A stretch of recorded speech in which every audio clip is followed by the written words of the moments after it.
All right. Chapter 17. My Dear Boy. It was a large, bare room, sparsely furnished in cheap French Art Nouveau style. It was difficult to say whether it was intended as a living or dining room. For a flimsy-looking mirrored sideboard, sporting an orange crackleware fruit dish and two painted wooden candlesticks, took up most of the wall opposite the door and contradicted the faded pink sofa ranged against the other side of the room.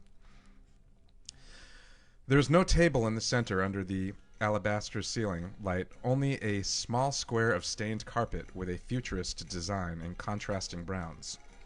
Over by the window was an incongruous-looking throne-like chair in carved oak with a red velvet seat, a low table on which stood an empty water carafe and two glasses, and a light armchair with a round cane seat and no cushion.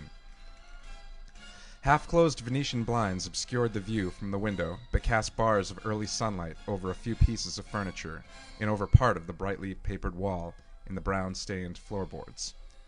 Le Chiffre pointed at the cane chair. "That will do excellently," he said to the thin man. "Prepare him quickly. If he resists, damage him only a little." He turned to Bond. There was no expression on his large face, and his round eyes were uninterested. "Take off your clothes. For every effort to resist, Basil will break one of your fingers. We are serious people, and your good health is of no interest to us. Whether you live or die depends on the outcome of the talk we are about to have." He made a gesture toward the thin man and left the room. The thin man's first action was a curious one. He opened the clasp knife he had used on the hood of Bond's car, took the small armchair, and with a swift motion cut out its cane seat. Then he came back to Bond, sticking the still open knife like a fountain pen in the vest pocket of his coat. He turned Bond round to the light and unwound the flex from his wrists. Then he stood quickly aside, and the knife was back in his right hand. Bond stood, chafing his swollen wrists and debating with himself how much time he could waste by resisting. He only delayed an instant. With a swift step and a downward sweep of his free hand, the thin man seized the collar of his dinner jacket and dragged it down, pinning Bond's arms back. Bond made the traditional counter to this old policeman's hold by dropping down on one knee. But as he dropped, the thin man dropped with him, and at the same time brought his knife round and down behind Bond's back. Bond felt the back of the blade press down his spine.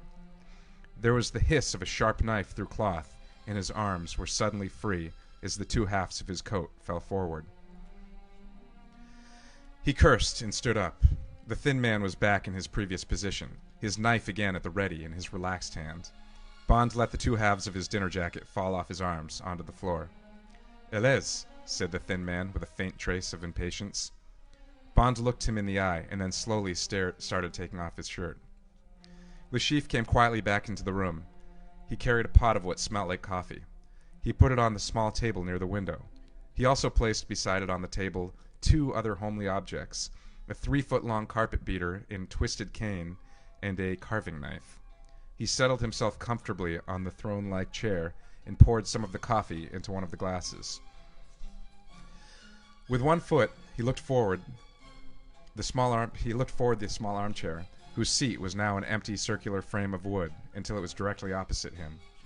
Bond stood stark naked in the middle of the room, bruises showing livid on his white body, his face a gray mask of exhaustion and the knowledge of what was to come. "Sit down there." Le Chiffre nodded at the chair in front of him. Bond walked over and sat down. The thin man produced some flex. With this, he bound Bond's wrists to the arms of the chair and his ankles to the front legs. He passed a double strand across his chest, under the armpits, through the chair back. He made no mistakes with the knots, and left no play in any of the bindings. All of them bit sharply into Bond's flesh. The legs of the chair were broadly spaced, and Bond could not even rock it. He was utterly a prisoner, naked and defenseless. His buttocks and the under part of his body protruded through the seat of the chair towards the floor. Le Chiffre nodded to the thin man, who quietly left the room and closed the door. There was a packet of galulus on the table. I don't know how to pronounce that word. And a lighter. I should have looked at this and looked up what that is, so I'd at least know what I'm talking about before I read this. Oh, that must be cigarettes. Le Chiffre lit a cigarette and swallowed a mouthful of coffee from the glass. Okay. Whew. Then he picked up the cane carpet beater and, resting the handle comfortably on his knee, allowed the flat trefoil base to lie on the floor directly under Bond's chair. He looked Bond carefully, almost caressing in the eyes. Then his wrist sprang suddenly upwards on his knee. The result was startling. Bond's whole body arched in an involuntary spasm.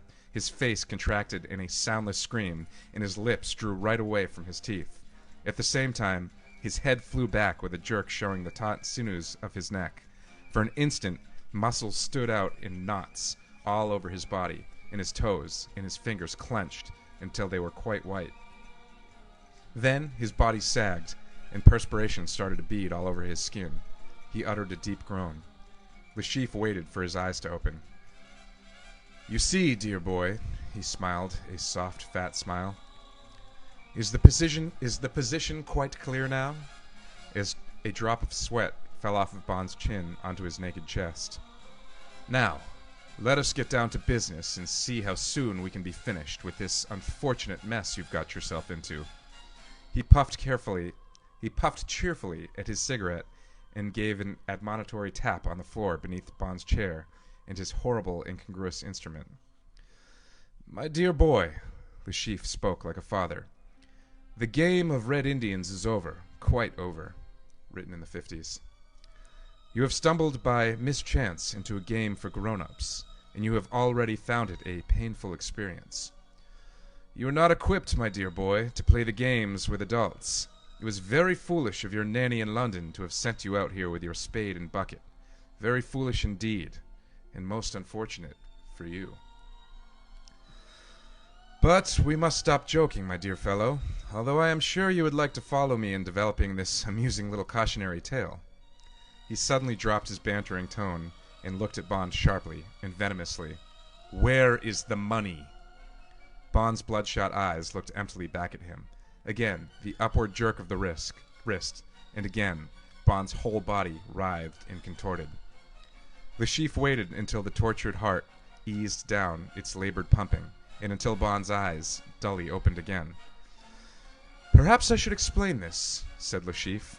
"I intend to continue attacking the sensitive parts of your body until you answer my question. I am without mercy, and there will be no relenting. There is no one to stage a last-minute rescue, and there is no possibility of escape for you. This is not a romantic adventure story in which the villain is finally routed and the hero is given a medal and marries the girl. Unfortunately, these things don't happen in real life. If you continue to be obstinate, you will be tortured to the edge of madness, and then the girl will be brought in, and we will set about her in front of you. If that is still not enough, you will both be painfully killed, and I shall reluctantly leave your bodies and make my way abroad to a comfortable house which is waiting for me. There I shall take up a useful and profitable career and live to a ripe and peaceful old age in the bosom of the family I shall doubtless create. So you see, my dear boy, that I stand to lose nothing. If you hand the money over, so much the better. If not, I shall shrug my shoulders and be on my way."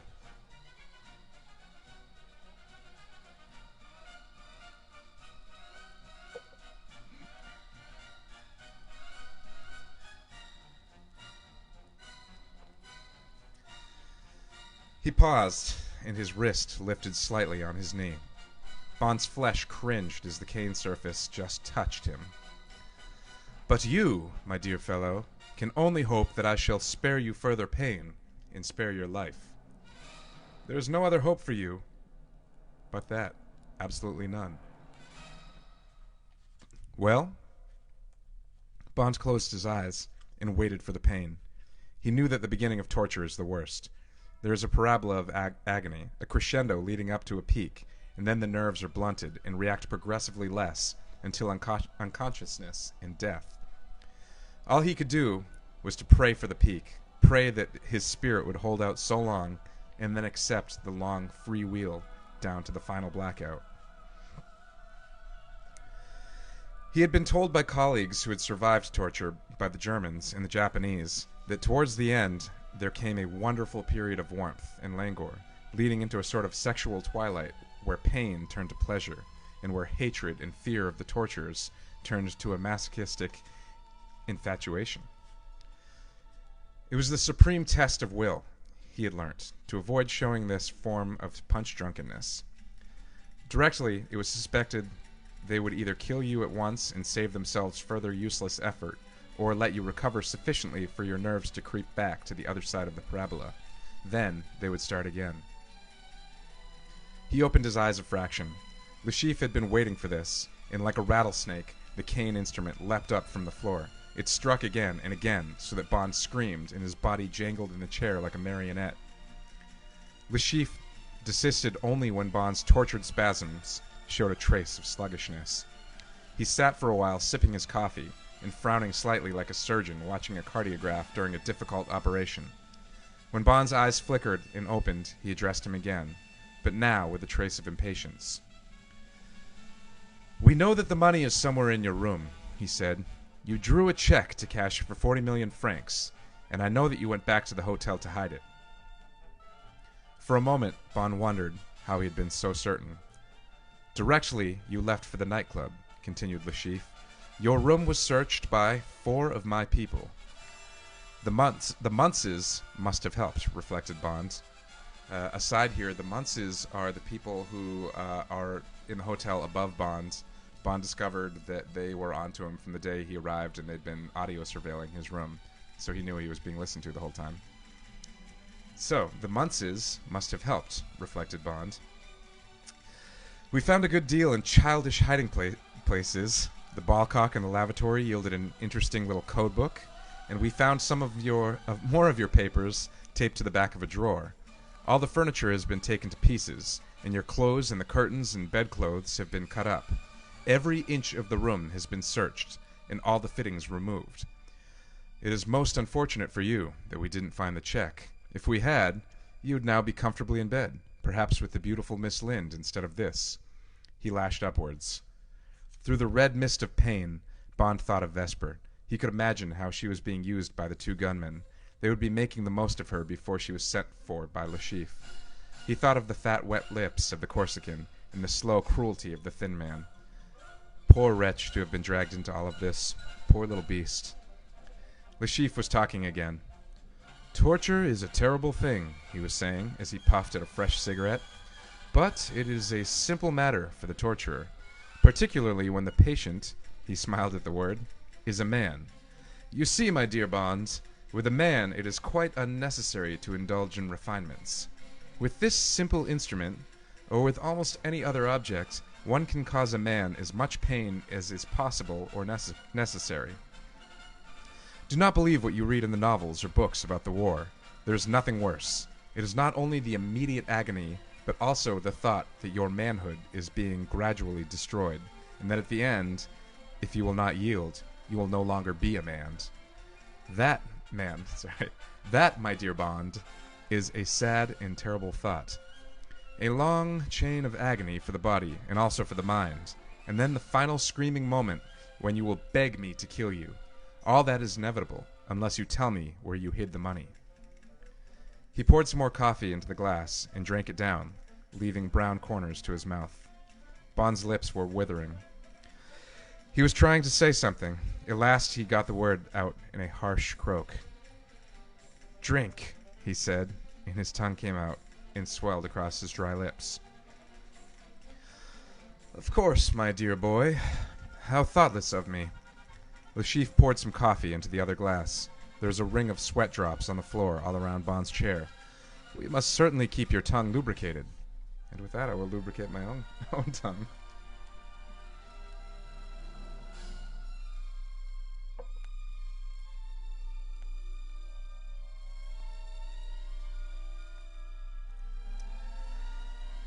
He laid the handle of the carpet beater down on the floor between his thick legs and rose from his chair. He went behind Bond, and taking a handful of his soaking hair in one hand, he wrenched Bond's head sharply back. He poured the coffee down Bond's throat in small mouthfuls so that he would not choke. Then he released his head so that it fell forward again on his chest. He went back to his chair and picked up the carpet beater. Bond raised his head and spoke thickly. "Money no good to you." His voice was laborious. was a laborious croak. Police trace it to you. Exhausted by the effort, his head sank forward again. He was a little, but only a little, exaggerating the extent of his physical collapse. Anything to gain time, and anything to defer the next searing pain. Ah, my dear fellow, I had forgotten to tell you. The chief smiled wolfishly. We met after our little game at the casino, and you were such a sportsman that you agreed we would have one more run through the pack between the two of us. It was a gallant gesture, typical of an English gentleman. Unfortunately, you lost, and this upset you so much that you decided to leave Royale immediately for an unknown destination. Like the gentleman you are, you very kindly gave me a note explaining the circumstances, so that I would have no difficulty in cashing your check. You see, dear boy, everything has been thought of, and you need have no fears on my account. He chuckled fatly. Now, shall we continue?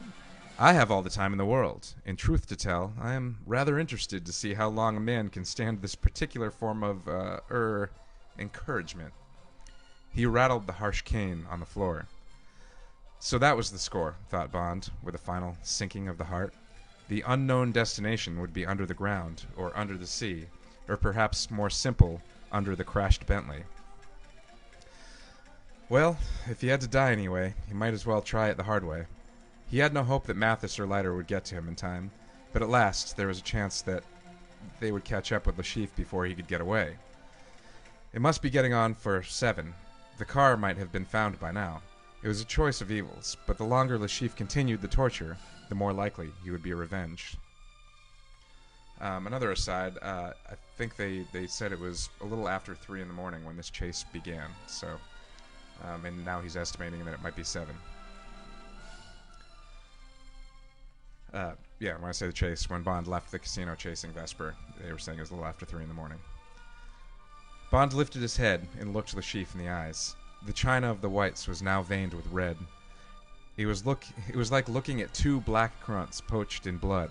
The rest of the wide face was yellowish except where thick black stubble covered the moist skin. The upward edges of black coffee at the corners of the mouth gave his expression a false smile, and the whole face was faintly striped by the light through the Venetian blinds. No, he said flatly. You. Le Chiffre grunted and set to work again with savage fury. Occasionally he snarled like a wild beast. After 10 minutes, Bond had fainted, blessedly. Le Chiffre at once stopped. He wiped some sweat from his face with a circular motion of his disengaged hand. Then he looked at his watch, and he seemed to make up his mind. He got up and stood behind the inert, dripping body. There was no color in Bond's face or anywhere on his body above the waist. There was a faint flutter of his skin above the heart. Otherwise, he might have been dead. Le Chiffre seized Bond's ears and harshly twisted them. Then he leaned forward and slapped his cheeks hard several times. Bond's head rolled from side to side with each blow. Slowly, his breathing became deeper. An animal groan came from his lolling mouth. Le Chiffre took a glass of coffee and poured some into Bond's mouth and threw the rest in his face. Bond's eyes slowly opened. Le Chiffre returned to his chair and waited. He lit a cigarette and contemplated the spattered pool of blood on the floor beneath the inert body opposite. Bond groaned again, pitifully. It was an inhuman sound. His eyes opened wide, and he gazed dully at his torturer. Le Chiffre spoke. That is all, Bond.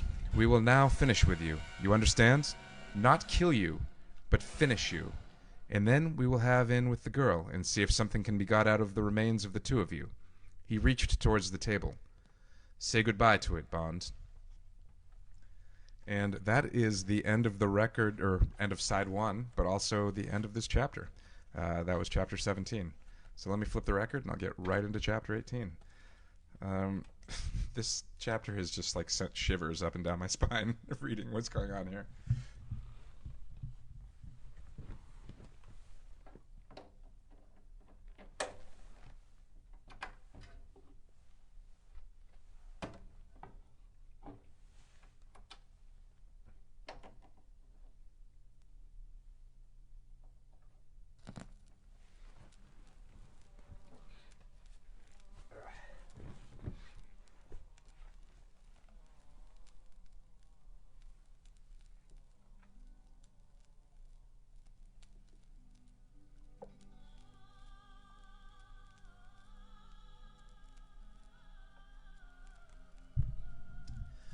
Okay, we're back. Chapter 18. A Crag-like Face. It was extraordinary to hear the third voice. The hour's ritual had only demanded a duologue against the horrible noise of the torture. Bond's dimmed senses hardly took it in. Then, suddenly, he was halfway back to consciousness. He found he could see and hear again. He could hear the dead silence after the one quiet word from the doorway. He could see Le Chiffre's head slowly come up, in the expression of blank astonishment, of innocent amazement, slowly give way to fear. "Stop!" had said the voice, quietly. Bond heard slow steps approaching behind his chair. "Drop it," said the voice. Bond saw Le Chiffre's hand open obediently, and the knife fall with a clatter to the floor. He tried desperately to read into Le Chiffre's face what was happening behind him, but all he saw was blind incomprehension and terror. Le Chiffre's mouth worked, but only a high-pitched eek came from it. His heavy cheeks trembled as he tried to collect enough saliva in his mouth to say something, ask something. His hands fluttered vaguely in his lap. One of them made a slight movement towards his pocket, but instantly fell back. His round, staring eyes had lowered for a split second, and Bond guessed there was a gun trained on him. There was a moment's silence. Smirsh. The word came almost with a sigh. It came with a downward cadence, as if nothing else had to be said. It was the final explanation, the last word of all. "No!" said Le Chiffre. "No, I—" His voice tailed off. Perhaps he was going to explain, to apologize, but what he must have seen in the other's face made it all useless. "Your 2 men, both dead. You are a fool, and a thief, and a traitor. I have been sent from the Soviet Union to eliminate you. You are fortunate that I have only time to shoot you. If it was possible, I was instructed that you should die most painfully. We cannot see the end of the trouble you have caused." The thick voice stopped. There was silence in the room, save for the rasping breath of Le Chiffre. Somewhere outside, a bird began to sing, and there were other small noises from the awakening countryside. The sweat on Le Chiffre's face glistened brightly. "Do you plead guilty?" Bond wrestled with his consciousness. He screwed up his eyes and tried to shake his head to clear it, but his whole nervous system was numbed, and no message was transmitted to his muscles. He could just keep his focus on the great pale face in front of him and on its bulging eyes. A thin string of saliva crept from the open mouth and hung down from the chin. "Yes," said the mouth. There was a sharp foot, no louder than a bubble of air escaping from a tube of toothpaste. No other noise at all, and suddenly Le Chiffre had grown another eye, a third eye on level with the other two, right where the thick nose started to jut out below the forehead. It was a small black eye, without eyelashes or eyebrows. For a second, the 3 eyes looked out across the room, and then the whole face seemed to slip and go down on one knee. The 2 outer eyes turned trembling up towards the ceiling. Then the heavy head fell sideways, in the right shoulder, and finally the whole upper part of the body hunched over the arm of the chair, as if Le Chiffre were going to be sick. But there was only a short rattle of his heels on the ground, and then no other movement. The tall back of the chair looked impassively out across the dead body and its arms. There was a faint movement behind Bond. A hand came from behind and grasped his chin and pulled it back. For a moment, Bond looked up into 2 glittering eyes behind a narrow black mask. There was the impression of a crag-like face under a hat brim, the collar of a fawn mackintosh. He could take in nothing more before his head was pushed down again. "You are fortunate," said the voice.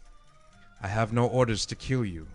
Your life has been saved twice in one day, but you can tell your organization that Smirsh is only merciful by chance or by mistake.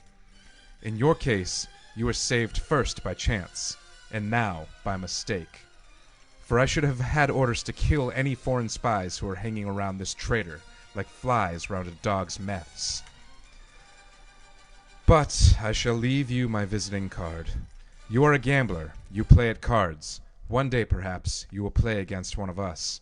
It would be well that you should be known as a spy." Steps moved around to behind Bond's right shoulder. There was the click of a knife opening. An arm in some gray material came into Bond's line of vision. A broad, hairy hand, emerging from a dirty white shirt cuff, was holding a thin stiletto, like a fountain pen. It poised for a moment above the back of Bond's right hand, immovably bound with flex to the arm of the chair. The point of the stiletto executed 3 quick, straight slashes. A 4th slash crossed them where they ended, just short of the knuckles. Blood, in the shape of an inverted M, welled out and slowly started to drip onto the floor. The pain was nothing to what Bond was already suffering, but it was enough to plunge him again into unconsciousness. The steps moved quietly away across the room. The door was softly closed. In the silence, the cheerful small sounds of the summer's day crept through the closed window. High on the left-hand wall hung 2 small patches of pink light. They were reflections cast upward from the floor by the zebra stripes of June sunshine, cast upwards from 2 separate pools of blood a few feet apart. As the day progressed, the pink patches marched slowly along the wall, and slowly they grew larger. Thus the end of Chapter 18.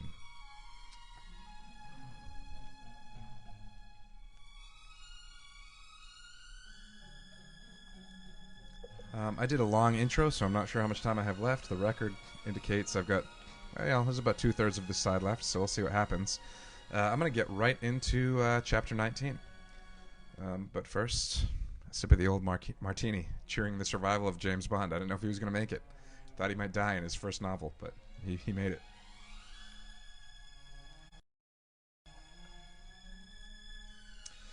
All right, Chapter 19.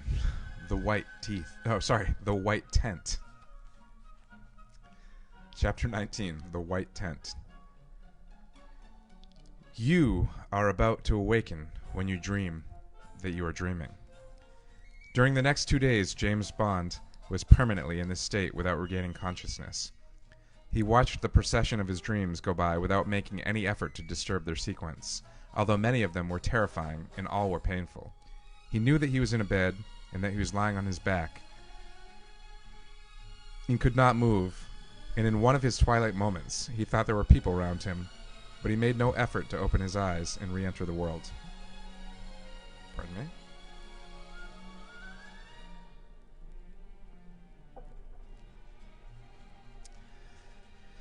He felt safer in the darkness, and he hugged it to him. On the morning of the 3rd day, a bloody nightmare shook him awake.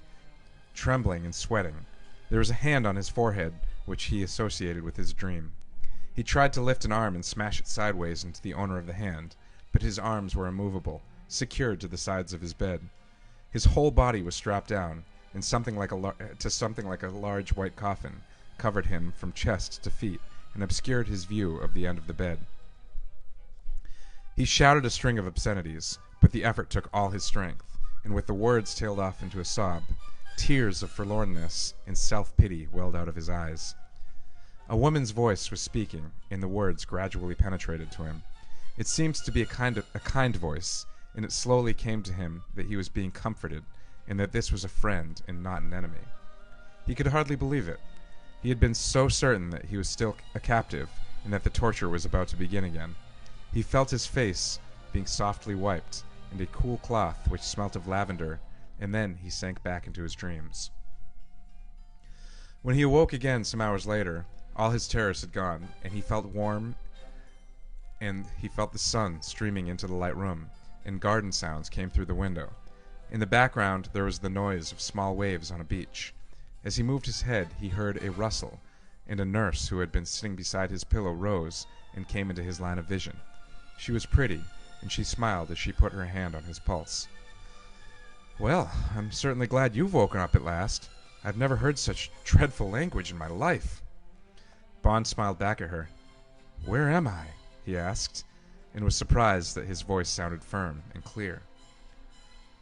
"You're in a nursing home at Royale, and I've been sent over from England to look after you. There are 2 of us. I'm Nurse Gibson. Now, just lie quiet, and I'll go and tell a doctor you're awake. You've been unconscious since they brought you in, and we've been quite worried." Bond closed his eyes and mentally explored his body. The worst pain was in his wrists and ankles, in his right hand where the Russian had cut him. In the center of the body, there was no feeling. He assumed that he had been given a local anesthetic. The rest of his body ached dully, as if he had been beaten all over. He could feel the pressure of bandages everywhere, and his unshaven neck and chin prickled against the sheets. From the feel of the bristle, he knew that he must have been at least 3 days without shaving. That meant 2 days since the morning of the torture. He was preparing a short list of questions in his mind when the door opened, and the doctor came in, followed by the nurse, and in the background the dear figure of Mathis, a Mathis looking anxious behind his broad smile, who put a finger to his lips and walked on tiptoe by the window and sat down. Sorry.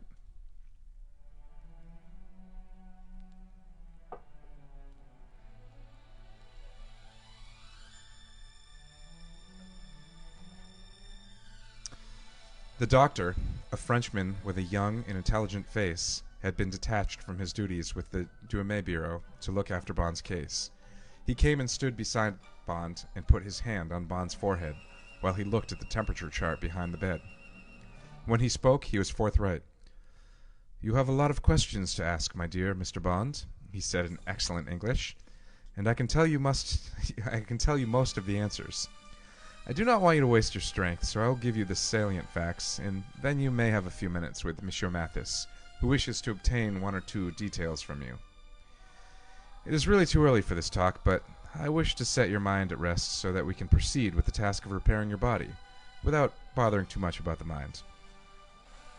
Nurse Gibson pulled up a chair for the doctor and left the room. "You've been here for about 2 days," continued the doctor. "Your car was found by a farmer on the way to the market in Royale, and he informed the police. After some delay, Monsieur Mathis heard that it was your car, and he immediately went on to Les Noctambuliers with his men. You and Le Chiffre were found, and also your friend, Miss Lind, who was unharmed and, according to her account, suffered no molestation. She was prostrated with shock, but is now fully recovered and is at her hotel. She has been instructed by her superior in London to stay at Royale under your orders until you are sufficiently recovered to go back to England. Le Chiffre's 2 gunmen are dead, each killed by a single .35 bullet in the back of the skull. From the lack of expression on their faces, they evidently never saw or heard their assailant. They were found in the same room as Miss Lind. Le Chiffre is dead. Let me just finish it. Le Chiffre is dead. Shot with a similar weapon between the eyes. Did you witness his death?" "Yes," said Mr. Bond. "And it has been an hour. I know this because one of my feeds just ended. So with this, we will pick up tomorrow."